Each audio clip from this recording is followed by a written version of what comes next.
जय जगन्नाथ फ्रेंड्स पुणी थे आपण मानक लर्न एंड ग्रो चैनल रे आउ एक वीडियो को स्वागत। फ्रेंड्स सुभद्रा योजना को नहीं पुणी थे आसिला बड़ अपडेट।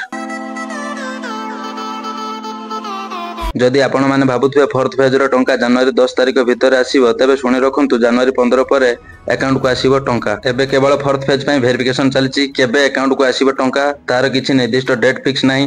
वेरिफिकेशन कंप्लीट हला परे समस्त अकाउंट को आसीबो टंका। जदि आपण मानकु फोर्थ फेज रो टंका मिली नाही तेबे व्यस्त होबार किछि आवश्यक नाही। जदि ए पर्यंत आपण माने सुभद्रा योजना रो फॉर्म अप्लाई करि नाहंती तेबे मार्च 30 तारिख जाय फॉर्म अप्लाई करिवार लास्ट डेट रहिछि। आपण माने चाहिले फॉर्म टी अप्लाई करि परिबे। जदि आपण माने फॉर्म अप्लाई करचंती आपण माने पाइबार योग्य तेबे एककालीन दुईटा किस्तीर 10,000 टंका पाई परिबे। ए नै घोषणा कले उपमुख्यमंत्री। इनक्वारी को हमें एक्सटेंड करिचु 15 जाय पुनी 15 जाय इनक्वारी हबो तापरे जे अप्लाई करिवो से मानको नेकिरी तारीख घोषणा हबो। जे मार्च 30 रे भी करिवो से दुईटा किस्ती भी पाइबो।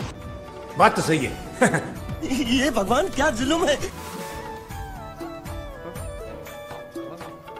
आशा करछि आपण माने जानि पारिथिबे सब बेले एई भली अपडेट वीडियो पाइबे पई चैनल को सब्सक्राइब करि नियंतु। आपनकर गोटे गोटे सब्सक्राइब एवं लाइक शेयर मो पई बहुत मोटिवेट करथाय। जय जगन्नाथ।